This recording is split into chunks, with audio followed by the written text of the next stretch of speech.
me, Itana, 27 years old, living with my boyfriend Jackson.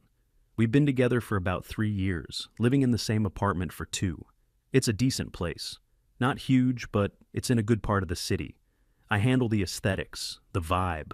He handles the boring stuff. That was kind of our unspoken arrangement from the start. I make the place look good, feel like a home. He makes sure the place doesn't fall apart. Seemed like a fair trade to me. My friends all think he's a bit of a fixer-upper himself. Not in the looks department, he's fine, I guess. But his personality, he's just quiet. He works in some kind of trade, I'm not even totally sure what. Something with his hands. Comes home tired, covered in dust sometimes. My friends are all in marketing, social media management, things like that. We talk, we network. Jackson just exists. He's steady, like a rock. Or a piece of furniture. It used to be comforting, but lately it just felt like he was weighing the room down. My world is about ideas, about challenging structures. His world seemed to be about whether the water pressure in the shower was adequate. Our life was a series of small, invisible tasks that he just did. I'd mentioned the Wi-Fi was acting up again while I was trying to join a video call with my book club. I'd be in the middle of explaining how the author deconstructs patriarchal power dynamics, and my screen would freeze. Super embarrassing. I'd complain about it later, telling him our internet was basically useless. It was like a personal attack on my social life. He wouldn't say much, just a nod. Then, later that evening, I'd see him by the router. He'd have the little box in his hands, unplugging things, plugging them back in. Sometimes he'd be on the phone with the provider, using a bunch of technical jargon I didn't understand. He'd spend an hour doing that. I would just watch him from the couch, scrolling through my phone. It was annoying, honestly. It felt like such a stereotypically male thing to do. Fiddling with wires, like he couldn't just call someone to fix it properly. He had to do it himself. A little power trip, probably. Asserting his domain over the technology in the house. Classic toxic masculinity. One time I said that to him. You know, this whole man must fix wires thing is a bit performative, don't you think? He just looked up from the router, blinked a couple of times. Then he said, "The green light is supposed to be solid, not blinking. I'm just trying to make it solid." He completely missed the point. An hour later, the internet would be blazing fast. I'd go back to my video calls without a problem. I never really said, thank you. Why would I? A functioning utility is the bare minimum for a shared living space. It wasn't a gift, it was an expectation. The same thing happened with everything else. The garbage can would be overflowing. I have a sensitive nose, so the smell would really start to bother me. I'd make a comment about it. Wow, someone really needs to take out the trash. I was testing him, seeing if he would pick up on the social cue. Sometimes it would take a day. He'd walk past it a few times. I'd get more and more annoyed. It's not my job.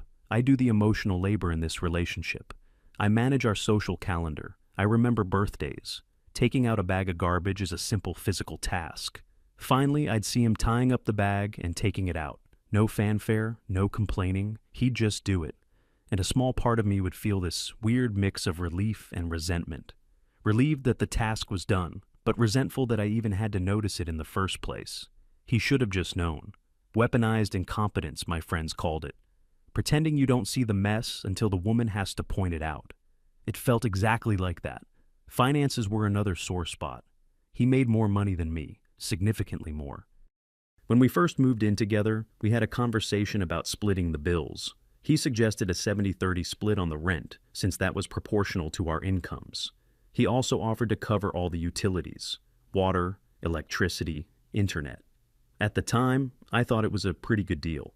But as I got more educated on systemic issues, my perspective shifted. It wasn't a generous offer. It was a corrective measure, a small-scale wealth redistribution to account for the historical and ongoing gender pay gap.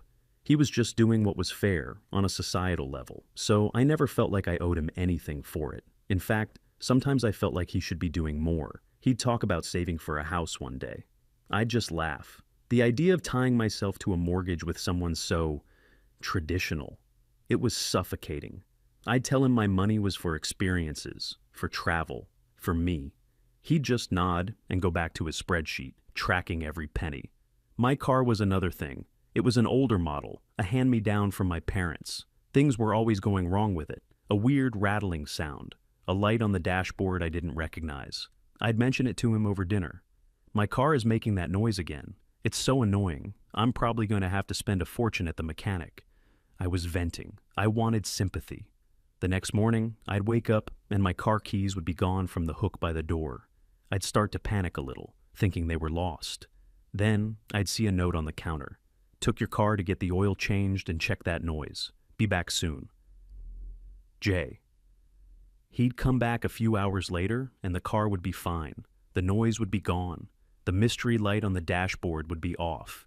He'd tell me it was just a loose belt or something. It's all taken care of, he'd say. And I'd feel that same weird resentment. He didn't ask. He just did it. He just took control of the situation. It was like he didn't trust me to handle my own problems. I complained to my friends about it in our group chat, told them Jackson was treating me like a damsel in distress. They all agreed. He's undermining your independence, one of them wrote. Total control freak behavior, another one added. Their validation felt so good. It made me feel like I wasn't crazy. My feelings were real. He was being controlling. He was subtly reinforcing the idea that I needed him, that I was incapable. It was insidious. The more I thought about it, the more examples I found. The shelf in the closet that he put up because I couldn't reach the top one. The heavy groceries he always carried in from the car. The way he'd always be the one to deal with the landlord about any issues with the apartment. He was creating a web of dependency around me, all under the guise of being helpful. I started to push back. I insisted on carrying some of the groceries. I struggled, but I did it. I told him I'd call the landlord myself next time something broke. He just looked at me with this unreadable expression and said, "Okay." He didn't fight me on it, which was almost more infuriating. It was like he was just waiting for me to fail. Our social life was completely managed by me. I was the one who made plans with friends, who organized dinners, who suggested things to do on the weekend. If I didn't do it, we'd just sit at home. He seemed perfectly content to watch TV or tinker with something in his little workshop corner of the spare room. I'd drag him out to parties or gallery openings. He'd stand in the corner, holding a drink, looking uncomfortable. He wouldn't mingle. He wouldn't network. He'd talk to the few people he knew, but he never made an effort to meet anyone new. I'd be flitting around the room, making connections, laughing, being the social butterfly. Then I'd look over and see him, just standing there, a human anchor. My friends would ask me, "Is he okay? He seems really bored." And I'd have to make excuses for him. "Oh, he's just shy." Or, "He had a long week at work." It was exhausting. I felt like I was living a life for two people. I was the vibrant, interesting one. He was just there. I told him this once. We were driving home from a friend's party. I'd had a couple of glasses of wine. "You know, it would be nice if you made an effort sometimes," I said. "An effort to do what?" he asked, his eyes on the road. "To talk to people, to be engaged. You just stand there. It makes me look bad. It makes it seem like I have a boring boyfriend." He was silent for a long time. Then he said, "I'm not an accessory, Aitana." The nerve of him. I was the one putting in all the work to maintain our image as a cool, functioning couple. And he had the audacity to say that to me. The resentment just grew and grew. It was a constant low-level hum in the background of our relationship. Every time he silently fixed something, every time he paid a bill without mentioning it, every time he just quietly existed in my vibrant world, it added another layer. I started to fantasize about what my life would be like without him. It would be so much lighter, so much freer. I could have my friends over whenever I wanted without worrying about him being a lump on the couch. I could decorate the apartment exactly how I wanted, without his ugly practical things cluttering up the space. I could be me, unfiltered, independent. The idea became more and more appealing. The final straw happened a few months ago. It was late. We were both in bed, reading, or I was reading. He was looking at his phone. Suddenly we heard a loud pop from the kitchen, followed by the sound of spraying water. It was an aggressive hissing sound. I jumped out of bed. "What was that?" Jackson was already up and moving towards the kitchen. I followed him, and my heart sank. Water was gushing from under the sink, flooding the kitchen floor. It was spreading fast. A full-on disaster. I started to panic. Oh my God, what do we do? Call someone. Call the landlord." My voice was high-pitched. I was freaking out. Jackson didn't say anything. He walked calmly through the growing puddle, opened a small utility closet, and pulled out a flashlight and a wrench. He waded back to the sink, got down on his hands and knees in the water, and disappeared under the cabinet. I could hear him grunting, and the sound of metal on metal. After about a minute, the gushing sound of water stopped. It was replaced by a slow, steady drip. He crawled back out, soaking wet. "Okay," he said, breathing a little heavily. I shut off the main valve to the sink. The leak is stopped for now. He stood up and looked around at the lake on our kitchen floor. "We need to clean this up before it warps the floorboards," he said. He was so calm, so in control, and it made me furious. My adrenaline was pumping. I was terrified. And he was just handling it. Like it was nothing. It felt like another performance. Another way to show me how capable he was, and how hysterical I was. "Why didn't you fix this before?" I snapped. He looked at me confused. "What are you talking about? It just broke. You're the one who's always fiddling with things. You should have known the pipes were old. You should have checked." My voice was getting louder. It was irrational, I know, but I couldn't stop it. I was projecting all my frustration, all my resentment from the past few years onto this one stupid pipe. "Aitana, that's not how it works," he said, his voice still calm, which only enraged me more. "Pipes get old, they burst, it happens." "It happens because you're negligent," I shouted. "You're supposed to be the man of the house, the one who takes care of this stuff, but you let our kitchen flood." He just stared at me. The look on his face was one I had never seen before. It wasn't anger, it wasn't sadness, it was emptiness, like something inside him had just switched off. He stood there for a moment, water dripping from his clothes onto the already soaked floor.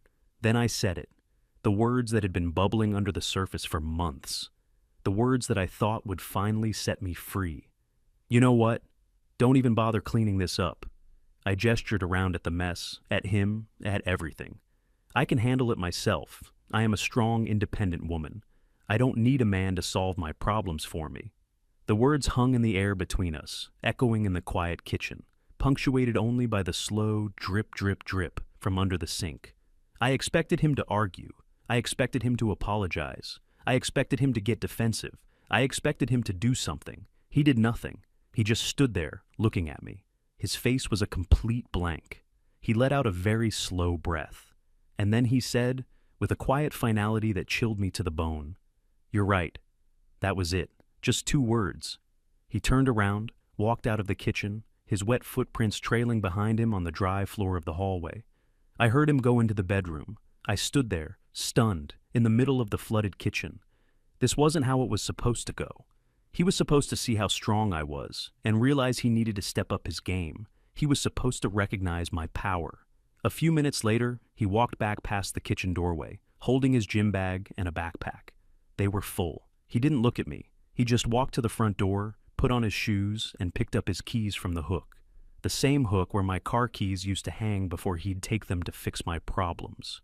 The reality of the situation finally started to crash down on me. "What are you doing?" I asked, my voice barely a whisper. He stopped with his hand on the doorknob and finally looked at me. There was no emotion in his eyes, none at all. "I'm respecting your independence," he said, his voice flat. "You said you don't need a man to solve your problems. I believe you." And with that, he opened the door, stepped out, and closed it quietly behind him. The click of the lock sounded like a gunshot in the silent apartment. I stood there for a long, long time, alone, in a dark, flooded kitchen. The only sound was the slow, steady dripping from the broken pipe under the sink. Drip, drip, drip. For the first hour, I was in a state of shock. I just stood in the kitchen, staring at the door. My feet were cold from the water. The anger I had felt just moments before was gone, replaced by a hollow, buzzing feeling. He actually left. He heard what I said, and he just left. Part of me couldn't process it. This had to be a dramatic gesture. He was probably just driving around the block to cool off. He'd be back in an hour, maybe 2. He'd come in, we'd have a big dramatic fight, and then we'd make up. That's how these things worked. But as the minutes ticked by and the water on the floor started to feel less like an emergency and more like a permanent fixture of my apartment, a different feeling started to creep in. It was a strange, heady sense of triumph. He left. I did it. I finally stood up for myself, and he couldn't handle it. He couldn't handle a woman who didn't need him. His fragile male ego was so shattered that he had to run away. This wasn't a defeat. It was a victory. I grabbed my phone, my fingers slipping on the screen because my hands were still damp. I opened my group chat with my friends. "You guys will not believe what just happened," I typed. I gave them the short version. The pipe burst. He was being condescending and calm. I told him I was an independent woman, and he walked out. The replies came in almost instantly. "OMG, yes, queen." The trash took itself out. "He couldn't handle your power. Good riddance. So proud of you for finally getting rid of that dead weight." Their validation was like a warm blanket. It chased away the cold, hollow feeling and replaced it with righteous indignation. They were right. I was right. He was the problem, and now the problem was gone. Energized, I decided to tackle the flood. I was an independent woman after all. I could handle a little water. I found all the towels we owned and threw them on the floor. It barely made a dent. The towels were instantly soaked, and the puddle just laughed at me. Okay, new plan. I needed a mop and a bucket. I remembered seeing them in the utility closet. I spent the next 2 hours mopping up the water, wringing out the mop head into the bucket, and dumping the bucket in the bathtub. My back started to ache. My arms felt weak. This was way harder than it looked. By the time the floor was mostly dry, I was exhausted and sweating. I collapsed on the couch, my hair sticking to my forehead. I looked around the apartment. It was so quiet, unnaturally quiet. I had never realized how much space Jackson's presence took up, even when he wasn't talking. There was always a low hum of activity. The sound of him in his workshop, the soft tread of his footsteps, the murmur of the TV on a channel I never watched. Now there was nothing. Just the buzz of the refrigerator and the faint drip from the kitchen. The drip. Right. The water was still shut off. I went into the kitchen to get a glass of water from the tap, out of habit. Nothing happened, of course. The valve was off. I had a few bottles of water in the fridge, so I drank one of those. But I couldn't wash my hands. I couldn't use the dishwasher. The problem wasn't solved. It was just paused. The next morning, I woke up with a stiff neck from sleeping on the couch. I went to take a shower. No water. I went to make coffee. No water. The reality of the situation was starting to sink in. This wasn't just a pause. This was a hard stop. I had to call a plumber. I spent an hour on my phone, searching for emergency plumbing services in my area. Everyone was either booked for the day or charged a ridiculous emergency call-out fee. I finally found one who could come in the afternoon. He quoted me a price that made my stomach clench. It was more than I spent on clothes in a month, but I had no choice. While I waited, I decided to check my email.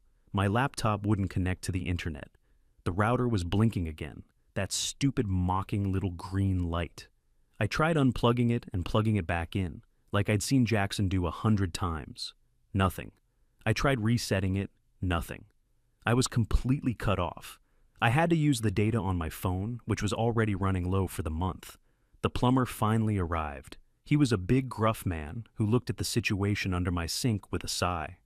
"Yep, that's a burst pipe all right," he said. "Gonna have to replace this whole section. It's old galvanized steel. Should have been replaced with copper years ago." I just nodded, pretending I understood. He spent 3 hours in my kitchen, making loud clanging noises. He left a huge mess. But the water was back on. He handed me the bill. It was even more than he quoted on the phone because he ran into some complications. I paid it with my credit card, feeling a wave of nausea. That was my emergency fund. Gone. But at least it was over. For the next few days, I tried to embrace my new life of freedom. I invited my friends over for a liberation party. They all came, brought wine, and we toasted to my new, man-free existence. We talked about how much better my life was going to be. No more stepping on his dusty work boots. No more sports on TV. No more silence. It felt good. But as they were leaving, one of them asked, "Hey, is your Wi-Fi down? I couldn't connect." I had to admit that it was. Another friend noticed the overflowing garbage can by the door. "Whoa, that's getting pretty full." I forced a laugh and said, I'd get to it. After they left, the silence in the apartment felt heavier than ever. The small problems started to pile up. The garbage really did need to be taken out. The bag was heavy and leaking something sticky. I had to carry it down 3 flights of stairs to the dumpster. The internet was still out. I spent 4 hours on a call with the provider, getting transferred from department to department, trying to explain the problem with my blinking green light. They eventually decided to schedule a technician to come out in 10 days. A light bulb burned out in the bathroom ceiling. I stood on a chair trying to reach it, but it was just too high. I had to do my makeup in the dim light of the hallway for a week. My car started making that rattling noise again. This time, it was louder, more insistent. I knew I couldn't ignore it. I took it to the mechanic that Jackson used to go to. The mechanic looked at me over his greasy glasses. "Where's Jackson? He usually brings this thing in." "We're not together anymore," I said, trying to sound casual. He just grunted. An hour later, he called me into the garage. "Your alternator is shot," he said, pointing at something in the engine, "and your brake pads are worn down to nothing. It's not safe to drive. Did you not hear the squealing?" I had heard it. I had just tuned it out. He gave me the estimate. It was a 4-figure number. I almost fainted. I had to leave the car there and take a bus home. The bus was crowded and smelled weird. I sat there, staring out the window at the city, feeling a profound sense of despair. Everything was breaking. Everything was expensive. My life, which had seemed so bright and manageable just a few weeks ago, was suddenly a chaotic mess of unforeseen expenses and logistical nightmares. It was like the whole world was conspiring against me. I got home to a notice taped to my door. It was from the landlord, a reminder that the rent was due, the full rent. I had completely forgotten.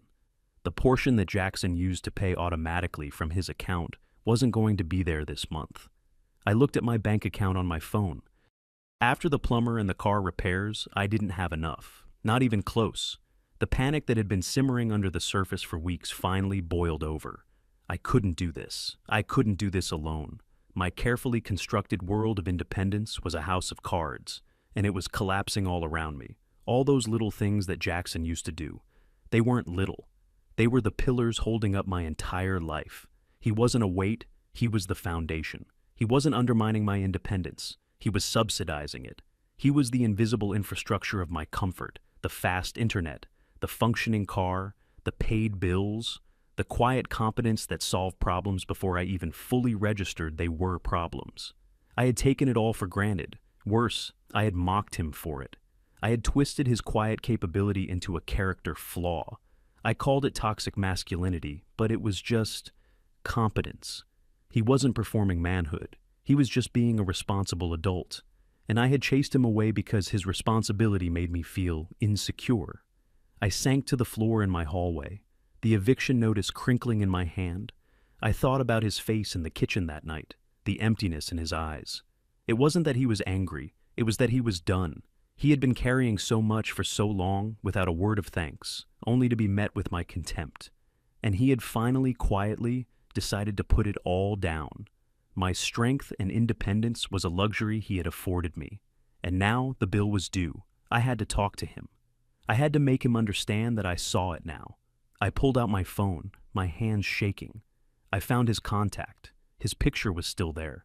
A selfie we took on a hike last year. He was smiling. I hadn't seen him smile like that in a long time. My finger hovered over the call button. I was terrified. What if he didn't answer? What if he told me to get lost? I had to try. I pressed the button. The phone rang. Once, twice. My heart was pounding in my chest. 3 times. I was about to hang up, convinced he was going to ignore me. Then the ringing stopped, a voice on the other end. "Hello?" It was him. His voice was calm, neutral. I opened my mouth to speak, but no words came out, just a choked sob. There was a pause on the other end of the line. "Aitana?" he asked. "Are you okay?" "No," I whispered, the tears finally starting to fall. "I'm not okay." I took a shaky breath. "Jackson," I said, my voice cracking. "I made a terrible mistake." There was a long silence on the other end of the line. I could hear faint noises in the background, the sound of a TV, maybe a distant voice. It sounded like he was in a normal place, a living room. It sounded like his life had just continued. Mine felt like it had derailed completely. "What kind of mistake?" he finally asked. His voice was still flat. Not cold exactly, just detached. Like a doctor asking a patient to describe their symptoms. It made me feel even more pathetic. "Everything," I cried, the words tumbling out in a rush. "The pipe, the internet, my car, it's all broken. And the rent, I can't pay the rent, Jackson. I can't do any of this without you." I was laying it all bare, the humiliating, catastrophic failure of my independence. I waited for him to say, "I told you so." I waited for him to gloat, to tell me that I was getting what I deserved. But he didn't. "So, you need money?" he asked. The question was so practical, so devoid of emotion, that it caught me off guard. It wasn't about us. It wasn't about my grand, tearful realization. He had distilled my entire crisis down to a simple transaction. "No, I mean, yes, but that's not the point," I stammered. "The point is, I was wrong. I was so wrong about everything. I see that now." I told him everything. I told him how I had taken him for granted, how I had mistaken his quiet competence for a personal failing, how I had let my friends' empty slogans poison my view of him. "You weren't holding me back," I said, my voice thick with tears. "You were holding me up, and I was too blind and too arrogant to see it. I'm so sorry, Jackson. Please, can you just come home?" The words hung there, the final desperate plea. Come back to the mess I made. Come back and fix it. Come back and fix me. Another long pause.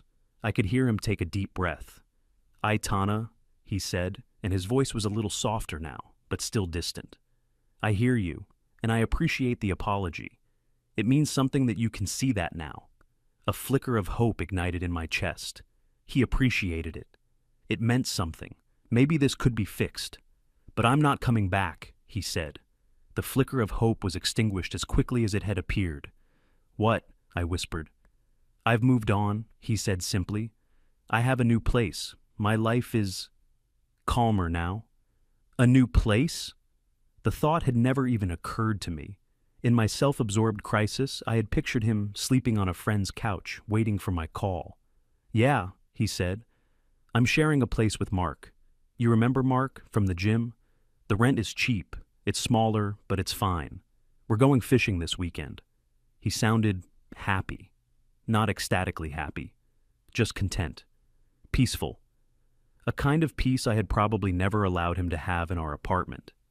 "But what about us?" I asked, my voice small.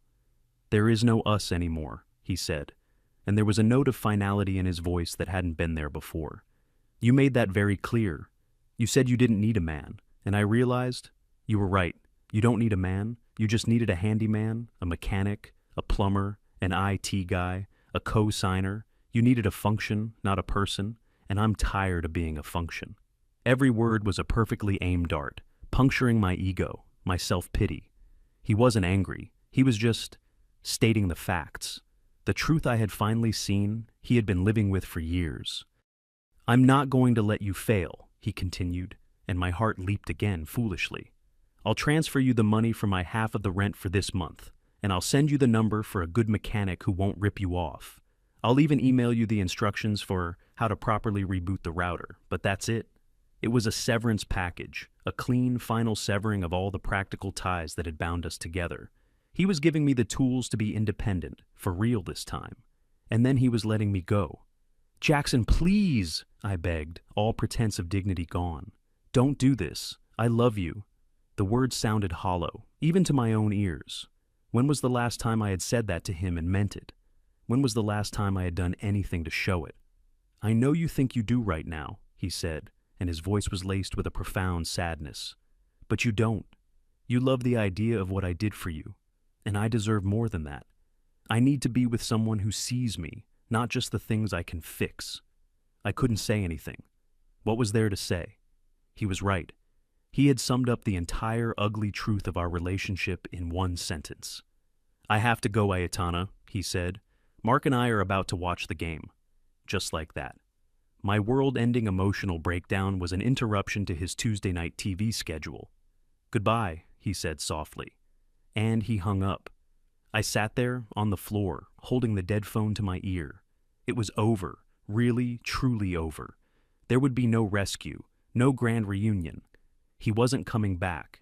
The next day, the money appeared in my bank account. An email arrived with a PDF attachment, a user manual for my router model with a section on troubleshooting highlighted in yellow. It also contained the name and number of a mechanic. He kept his word. He gave me the tools, and then he was gone. I spent the next few months in a daze. I had to break the lease on the apartment. The penalty fee wiped out the rest of my savings. I sold half my furniture because I couldn't afford a place big enough for it all. I found a tiny studio apartment on the other side of town, in a much less nice neighborhood. It was all I could afford. My friends tried to be supportive at first. They helped me move. They brought me a housewarming plant. But they didn't know what to do with the new me. I wasn't the fun, confident, slogan-spouting Aitana anymore. I was quiet. I was tired. I was poor. When I tried to talk to them about what I had learned, about how wrong I had been, they would get uncomfortable. "Don't be so hard on yourself," they'd say. "He was holding you back anyway." They didn't get it. They couldn't. Their entire worldview was built on the same flimsy foundation as my old one. To admit I was wrong would be to admit that they might be wrong too. So, slowly, they drifted away. The group chat went quiet. The invitations to brunch stopped coming. My life became very small. Work, home, sleep. I learned how to do things. I learned how to budget. I learned how to cook cheap meals instead of ordering takeout. I watched online tutorials and figured out how to fix a running toilet and patch a hole in the wall. I took my car to the mechanic Jackson recommended. He was honest and fair. I learned what an alternator was. I learned how to check my own oil. I learned how to be independent, for real. It wasn't glamorous. It wasn't liberating. It was just hard. It was a constant low-level struggle. There was no safety net, no one to call when things went wrong, just me. One day, about a year after he left, I was in the grocery store. I was in the checkout line, calculating in my head whether I could afford to buy the brand-name cereal or if I should stick to the generic one. And then I saw him. He was a few lines over, with a woman. She was pretty, but in a normal, understated way. Not flashy like my friends. She was laughing at something he said. He was smiling. A real, genuine smile. The one I hadn't seen since that hike, years ago. He looked good. He looked relaxed. He looked happy. They had a shopping cart full of groceries, normal, everyday things. He was putting them on the conveyor belt. She was handing them to him. They were a team. My heart twisted in my chest, a painful, sharp pang of regret and loss. That could have been me. That should have been me. He turned his head slightly, and for a split second, his eyes met mine. Recognition flickered across his face, followed by nothing. Not anger, not pity, just a polite, distant acknowledgement of a familiar face. He gave me a small, tight-lipped nod, and then he turned back to the woman he was with, and he put his arm around her. He didn't look back. I finished paying for my groceries, my hands trembling. I walked home. I sat in my tiny apartment. I had everything I thought I wanted. I had my independence. I had my freedom. I was a strong woman who didn't need a man. And I had never, in my entire life, felt so completely and utterly alone.